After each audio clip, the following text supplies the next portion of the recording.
Assalamualaikum warahmatullahi wabarakatuh. Kami dari kelompok 3 akan mempresentasikan analisis histori dan fungsional otoritas moneter, OJK, dan LPS di sistem keuangan Indonesia. Next. Slide kedua.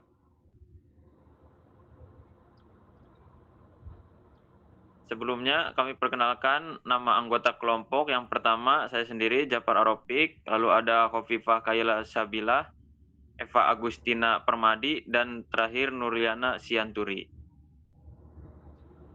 Next.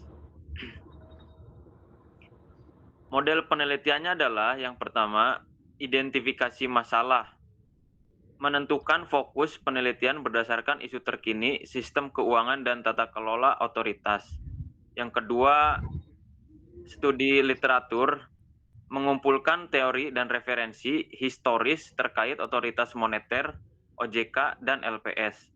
Yang ketiga, analisis historis, menggali perkembangan lembaga dan peranannya sepanjang sejarah keuangan Indonesia. Lalu yang keempat, evaluasi fungsional, menilai fungsi dan efektivitas sinergi antar lembaga terhadap stabilitas sistem keuangan. Next.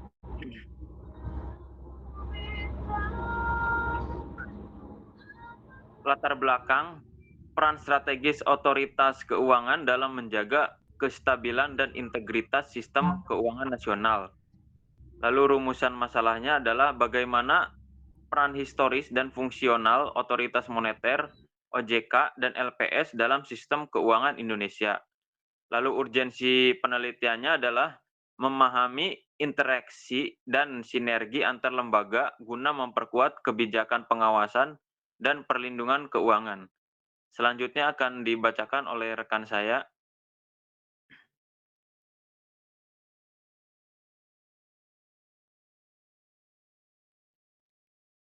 Kemudian ada landasan teori, yang pertama ada otoritas moneter, yaitu institusi yang mengatur kebijakan moneter untuk menjaga kestabilan nilai rupiah dan inflasi terkendali. Yang kedua ada otoritas jasa keuangan, OJK, yaitu lembaga independen yang mengawasi sektor jasa keuangan secara terpadu dan menjaga perlindungan konsumen. Kemudian ada lembaga penjamin simpanan, LPS, otoritas yang menjamin simpanan nasabah dan berperan dalam menjaga kepercayaan masyarakat terhadap bank. Yang terakhir ada stabilitas keuangan, keadaan di mana sistem keuangan dapat berfungsi secara efektif dan tahan terhadap guncangan ekonomi. Next.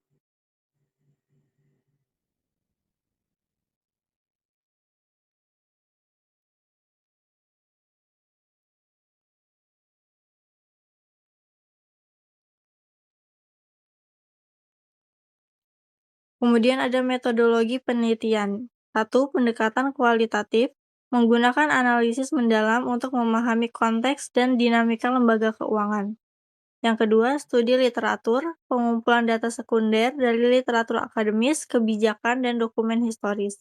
Yang ketiga, analisis historis dan fungsional, menelusuri perkembangan dan fungsi institusional secara kronologis dan komparatif. Yang terakhir, evaluasi sinergi, menilai efektivitas koordinasi dan kerjasama antar otoritas dalam menjaga keuangan. Fungsi dan sinergi OJK dan LPS. OJK pengawasan terpadu, memantau kelayakan dan integritas lembaga jasa keuangan serta melindungi konsumen. Yang pertama ada pengaturan perbankan dan pasar modal, kemudian ada pengawasan asuransi dan dana pensiun. LPS perlindungan simpanan, menjamin simpanan nasabah bank untuk menjaga kepercayaan dan stabilitas sistem perbankan.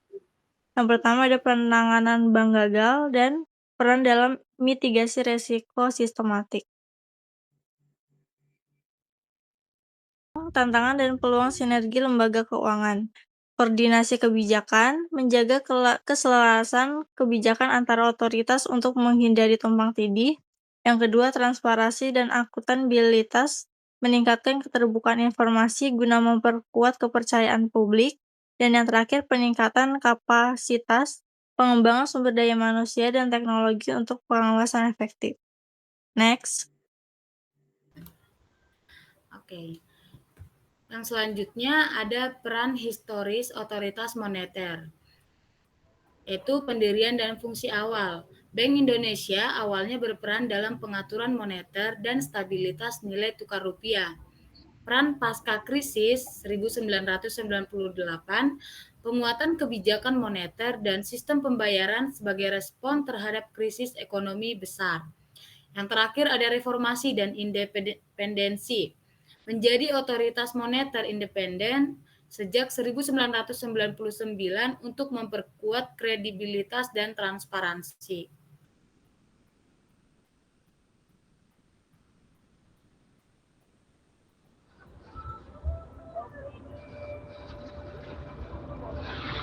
Oke, kesimpulan dan rekomendasi kebijakan. Kesimpulannya adalah otoritas moneter, OJK dan LSP memiliki peran komplementer strategis dalam menjaga stabilitas keuangan. Rekomendasi, sinergi, koordinasi, dan integrasi data antar lembaga untuk respon lebih cepat terhadap risiko sistematik. Langkah selanjutnya, pengembangan kerangka kerja kolaboratif berbasis teknologi, informasi, dan peningkatan kapasitas kelembagaan. Demikian presentasi dari analisis historis dan fungsional otoritas moneter OJK dan LPS di sistem keuangan Indonesia dari kelompok 3. Terima kasih. Assalamualaikum warahmatullahi wabarakatuh.